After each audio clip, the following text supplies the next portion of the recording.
할렐루야. 이 아침에도 주님의 은혜가 함께하는 귀한 삶이 되시기를 바랍니다.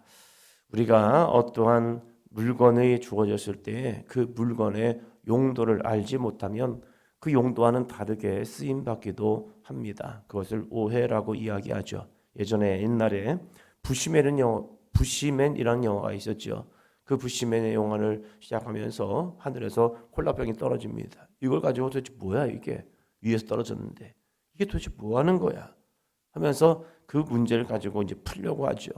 근데 이것을 한 번도 보지 못한 사람들, 그리고 그것을 왜 만들었는지 이유를 모르니까 그것을 용도를 잘 모르는 경우도 있습니다.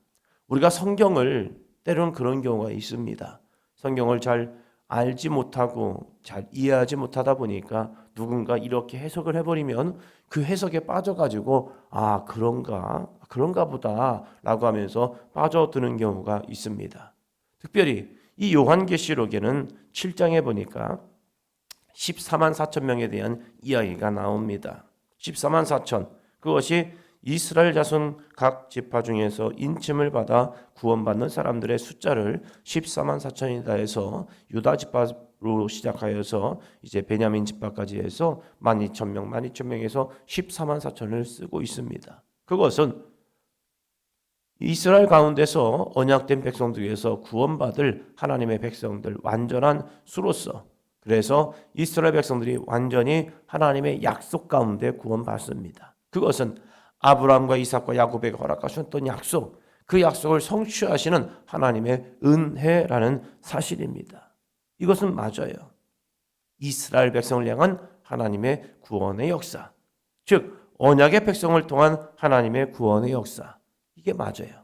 그런데 참으로 안타깝고 좀 어처구니 없는 것은 이 숫자에 매여 있다는 거죠. 문자적으로 14만 4천 명, 더하지도 않고 빼지도 않고 그냥 14만 4천 명의 이제 그 인원이 들어가야 구원을 받는다라는 그런 주장이요. 그것은 그들의 문화와 그들의 숫자적 의미를 모르기 때문에 빠져드는 모순이기도 합니다. 이스라엘 백성들은 숫자 가지고 자신들의 신앙과 믿음에 고백하는 모습들이 참 많습니다. 그런데 그것을 그냥 숫자적으로 그냥 14만 4천이라는 이 이름 그 숫자로 딱 정해버리니까 거기서 많은 오해가 생기기도 하죠.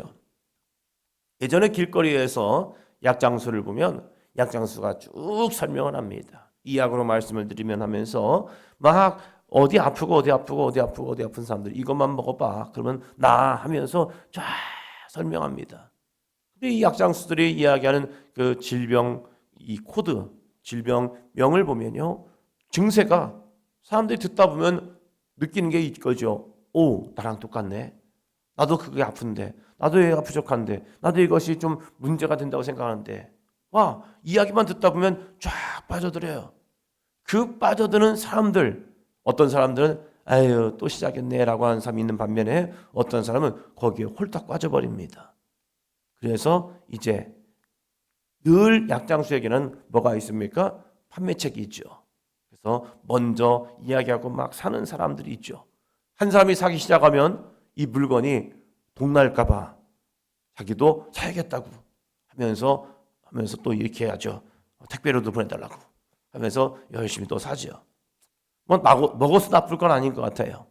그러나 효과가 그만큼 날 거냐 이거죠. 듣다 보면 우리의 마음이 솔깃한 마음들, 그리고 누군가 이걸 사줬으면 좋겠다라는 그런 마음까지 생기게 되죠. 이단들이 특별히 14만 4천 가지고 많은 미혹을 하였죠. 그 미혹에 누구나 구원받고 싶은 마음, 내가 그 구원의 반열 속에 들어가고 싶은 마음, 어떻게 해서든지 그 구원에 들어가면 좋겠다라고 하는 마음들, 그것은 우리 불완전한 우리들의 심령 속에 찾아오는 유혹이기도 하죠.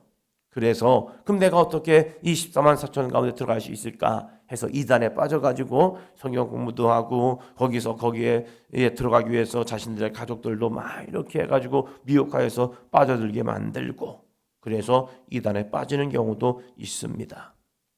근데 인간이 참 재미있는 것이 앞을 보면, 뒤도 좀 보면 이 오해가 풀릴 만도 안 돼. 앞에서 멈춰버리는 거예요. 우리가 말을 들으면 이런 말 듣잖아요. 막 말을 듣다 보면 앞에서 서두에서 막 얘기합니다. 성질 급한 사람은 앞 이야기만 듣고 가버립니다. 그리고 앞에 들은 이야기만 듣고 그것이 자기가 아는 게 모든 게 되는 거예요. 근데 중요한 것은 사람의 말에는 앞에 말이 있고 뒤에 말이 있잖아요. 그래서 이 전체를 들어야 오해가 안 생긴단 말이에요.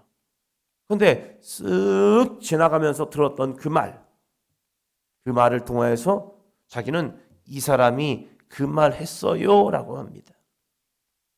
가끔 가다가 정치인들 이야기를 쭉 이렇게 막 공청회나 또 그 사람을 이제 뭘로 세울 것이냐 하면서 거기에서 이제 검증을 하는 모습을 보면 그 사람이 했던 말, 그 사람이 썼던 글 한 부분만을 가지고 와서 당신 이렇게 얘기했잖아요. 부인할 수 없죠. 그 말 했으니까. 근데 거기에 대한 설명을 하려고 합니다. 이렇게 쓴 의도는요. 됐다고. 그게 했냐고 안 했냐고 하면서 막 이야기합니다. 그러면 여기서 이제 감사를 받는 입장에서는 그 말 했다고. 그럼 됐다고. 그러면서 거기서 끊어버립니다. 그러니까 사람들은 그 사람이 앞에 했던 말, 그 말을 들으면서 거기서 그 뒤에 있는 의미, 내가 이렇게 얘기를 했어요 라고 하는 그 의미는 온데간데 없고 앞에 있는 그 말, 오해될 만한 말, 문제될 만한 말만 딱 끄집어내서 그 문제를 가지고 막 들추입니다. 이게 선동가들의 특징이죠. 이단들도 마찬가지예요. 이단들도 성경의 전체적인 맥락을 보는 것이 아니라 한 부분만, 특정한 부분만 가지고 와서 성경에서 이렇게 기록되어 있잖아요 라고 하니까 믿음 생활을 하는 사람이 그 성경을 가지고 해야 하니까 거기서 미혹되고 있다는 거예요. 우리가 14만 4천 중요합니다. 그러나 더 중요한 것이 있죠. 우리는 7장 9절이 있죠. 7장 9절 같이 읽습니다. 2일 후에 내가 보니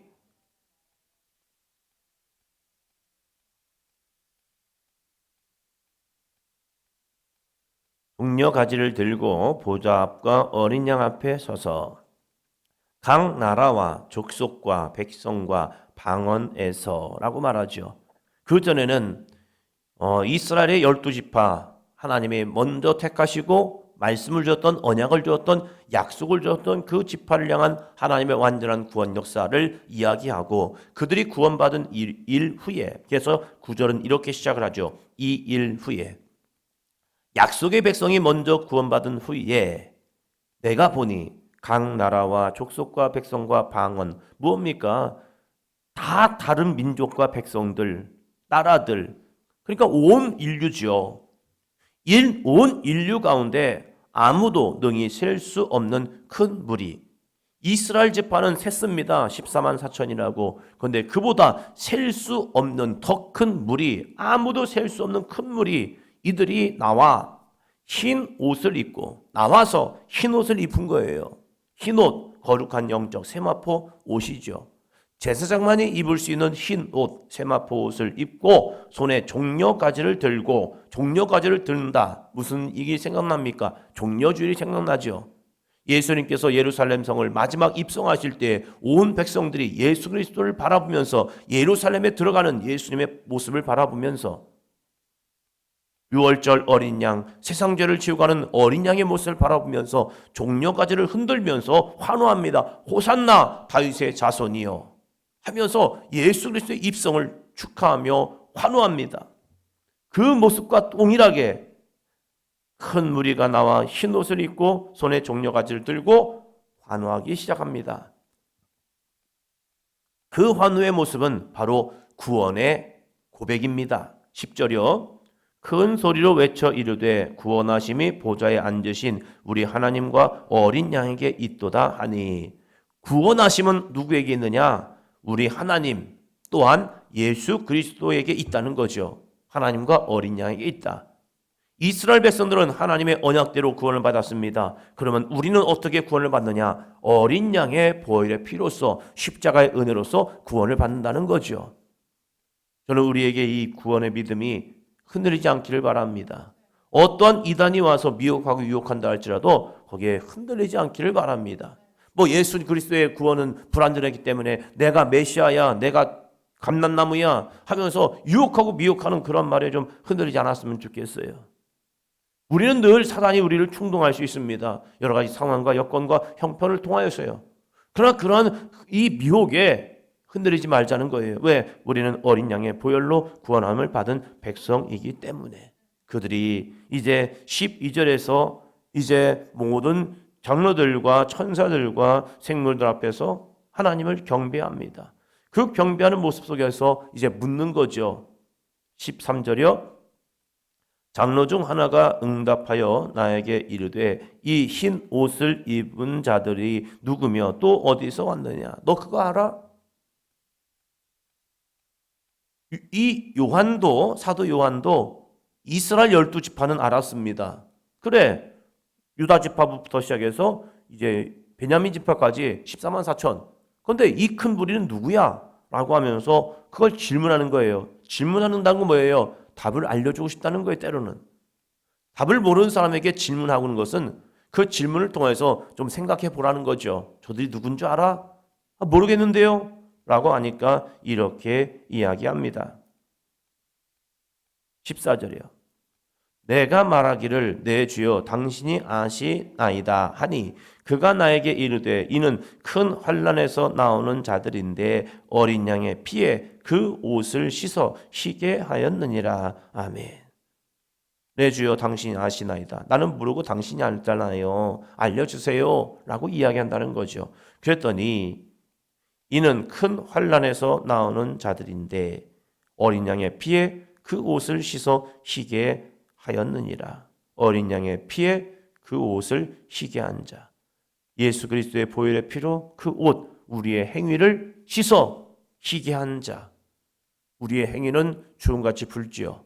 그러나 눈과 같이 희게 되는 역사가 바로 어린 양의 피에 구원함을 받은 자, 속죄를 받은 자, 이 사람이 흰 옷 입은 주의 백성이 되고 있다는 겁니다. 그들이 어떤 삶을 삽니까? 15절이요. 그러므로 그들이 하나님의 보좌 앞에 있고 또 그들의 성전에서 밤낮 하나님을 섬김에 보좌에 앉으신 이가 그들 위에 장막을 치시리니. 아멘.